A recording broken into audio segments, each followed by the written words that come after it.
নমস্কার। আমার ব্লগে আমি একটা রান্না নিয়ে চলে এসেছি, সেটা হচ্ছে উচ্ছে আলু।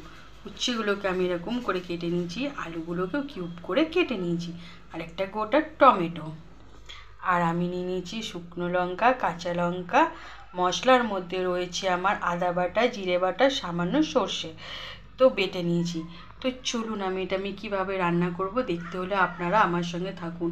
এই রান্নাটা খুব সুন্দর হয় আর সুস্বাদু হয়, খেতে খুব টেস্টি হয়। তো চলুন কথা না বাড়িয়ে আমি রান্নাটা করে ফেলি।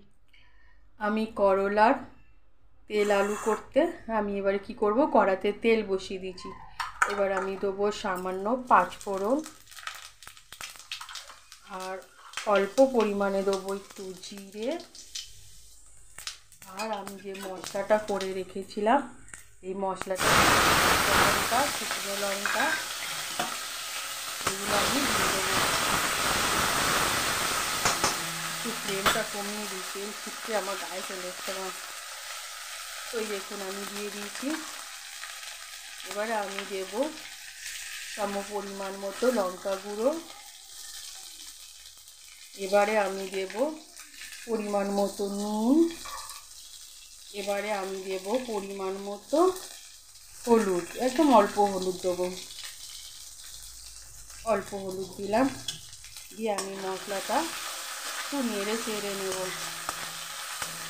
একদম খুব সামান্য পদ্ধতি, কিছু কোনো একদম ঝামেলাই নেই, রান্না করতে এত সুন্দর হয় না এই করলা তেল আলুটা, আপনারা বাড়িতে বানিয়ে খেয়ে দেখবেন।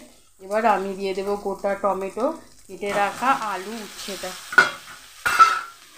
খুব সহজ পদ্ধতিতে রান্না হয়। তো চলুন এটাকে আমি ভালো করে কষিয়ে নিয়ে জল ঢেলে দিই। তো দেখুন আমার কষা হচ্ছে, একদম কষা হয়েও গেছে ভালো করে। এত সুন্দর লাগে না করলা তেল আলুটা খেতে। আপনারা অতি অবশ্যই বাড়িতে ট্রাই করবেন। প্লিজ আমার চ্যানেলটিকে সাবস্ক্রাইব করে আমার পাশে থাকবেন, আমাকে এগিয়ে নিয়ে যেতে সাহায্য করবেন। আপনাদের সাহায্য ছাড়া আমি এগোতেই পারবো না। তো সবাইকে অনুরোধ করছি আমার চ্যানেলটাকে আপনারা ভিজিট করুন, দেখুন। আমার একটা ব্লগ চ্যানেল, ভালো লাগবে আশা করি অবশ্যই। তো আপনারা আর কি বলবো, পাশে থাকুন। আমার কষা হয়ে গেছে, আমি পরিমাণ মতো জল ঢেলে দিই। তো পরিমাণ মতো জল ঢেলে দিয়েছে। টমেটোটাকে যতক্ষণ না সিদ্ধ হচ্ছে ততক্ষণ এটাকে আমি গালবো না, এটা এরকমই থাকবে। তো চলুন আমি এবার চাপা দিয়ে দিই। আমার করলার তেল তরকারি দারুণ হয় খেতে, খেয়ে দেখবেন খুব ভালো লাগবে। তো চলুন এটা আমার হতে থাক, আমি অন্য কাজটা সেরে ফেলি। দেখুন আমি টমেটোটাকেও ফাটিয়ে দিয়েছি একদম, আর আমার জলও প্রায় হয়ে গেছে। এবার আমি নামিয়ে দেবো, শুকনো শুকনো হয়ে গেছে। আমার দেখুন করলার তেল ঝাল খুব ভালো হয় খেতে। এবার আমি দেবো সামান্য পরিমাণে চিনি। তো যারা চিনি খান তো চিনি দেবে, নাহলে চিনিটাকে এড়িয়ে যাবেন।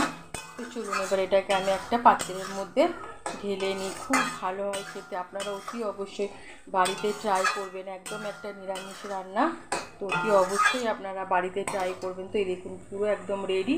এবার আমি একটা পাত্রের মধ্যে নামিয়ে আপনাদের দেখাচ্ছি। আমার করলার তেল ঝাল পুরো রেডি। দেখুন খুব সুন্দর আর লোভনীয় বটে হয়েছিল। তো আপনারা অতি অবশ্যই বাড়িতে ট্রাই করবেন। আর আমার ভিডিওটা যদি ভালো লেগে থাকে তো প্লিজ লাইক সাবস্ক্রাইব করতে ভুলবেন না। আমার পাশে থাকুন, আমার সাথে থাকুন, আমিও আছি। সবাই এগিয়ে যান, সবার লক্ষ্য পূরণ হোক। তো টাটা, জয়গুরু। জয়গুরুর কৃপায় যেন সবার লক্ষ্য পূরণ হোক। সবাই তো একটা স্বপ্ন নিয়ে আসে। তো টাটা।